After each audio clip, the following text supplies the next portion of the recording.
කළු වෙතනයි අප්පුහාමි කියන්නේ අපූරු පෙම් යුවලක්.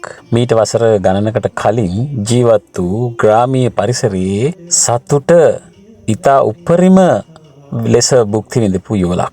වක්කඩ ළඟදිය වැටෙන අතාලයට මේ ගීතයට පදනම් වෙන්නේ ඔවුන් වුණාට මේ ගීතය ලියවෙන්නේ මහගමසේකරයන් විසින්. දවසක් මහගමසේකරයන් බලන්නට යනවා ආචාර්ය පණ්ඩිත අමරදේවයන්. ඒ යනකොට වක්කඩ ළඟ දිය වැටෙන තැනක තමයි මේ සේකරයන් නාන්නේ.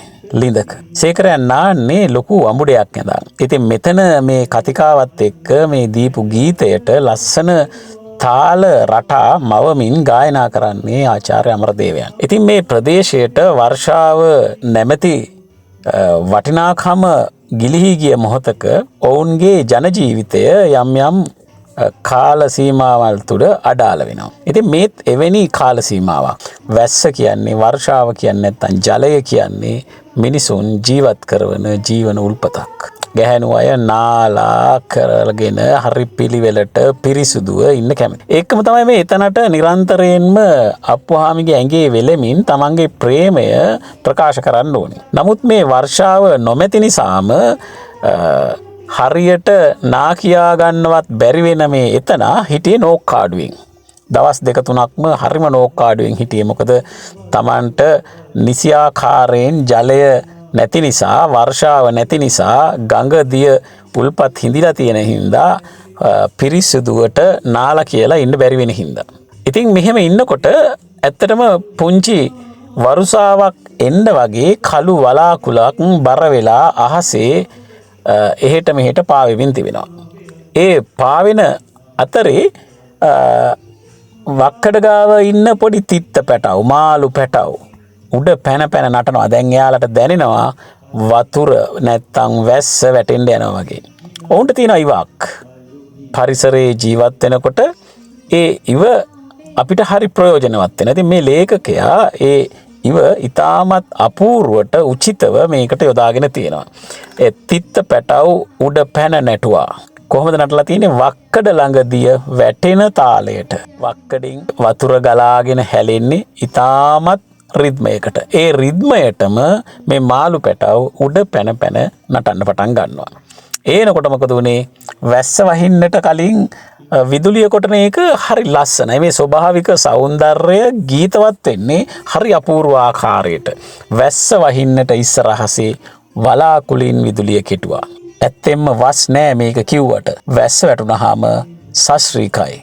පොළව සශ්‍රීක වෙනවා. පොළව ස්වභාවික සම්පත් සිතූ දේ අපිට දෙනවා. ඉතින් මේ කියන සශ්‍රීක බව යොදන්නට නැත්තම් කියන්නට යොදා ගන්නා වූ ලස්සන වචනයක් තමයි නිල් පාටින් කටරොළු මල් වැට වට කෙරුවා.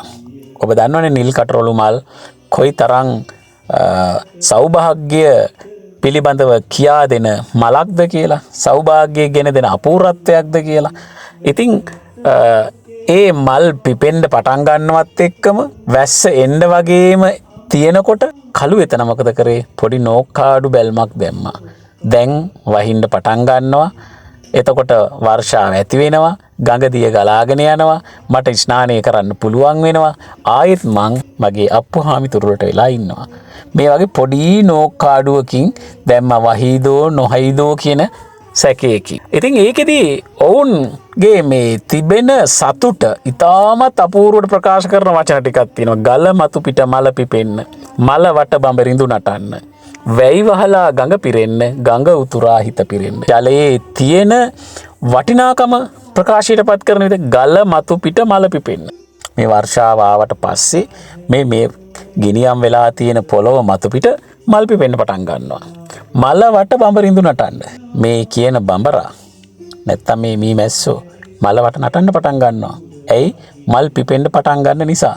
එතකොට මේ මල් වල පැණි පිරෙන්න පටන් ගන්නවා. පැණි පිරෙන්න පටන් ගන්නකොට බඹරිඳු මල වටේ නටන්න පටන් ගන්නවා. වැහි වැහැලා ගඟ පිරෙන්න. ගඟ පිරෙන්න වැහි වැස්සට පස්සේ මට පුළුවන් නැත්තම් ඔබට පුළුවන් මේ ජලයෙන් තමන් ස්නානය වෙලා, තමන්ගේ කෘෂිකර්මාන්තය පෝෂණය වෙලා, තමන් බලාපොරොත්තු වන ඉලක්ක සියල්ලම ළඟා වෙන්න. හැබැයි ඒ වැස්සෙන් ගඟ පිරීලා මොකක්ද වෙන්නේ කියලා කිව්වොත් හිත පිරෙන්න ඕනේ. කළු එතනගේ හිත පිරුණොත් තමයි අප්පුහාමිගේ කළුවෙත නගයි ප්‍රේමය ඉතාම ලස්සන වෙන්නේ. ඉතින් මේ වැස්ස දැන් වැටෙන්න පටන් ගන්නකොට ගලා හැලෙන වැහි වතුර වගේ උඹ.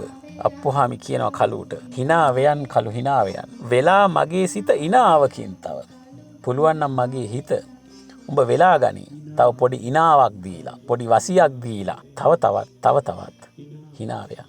එතකොට උඹේ ඔය නෝක්කාඩු බැල්ම නැති වෙලා යයි. එතකොට ජලයෙන් අපිව පෝෂණය වෙයි. ඒ වෙනකොට උඹේ හිත ඉතාම ලස්සනට පිරෙයි.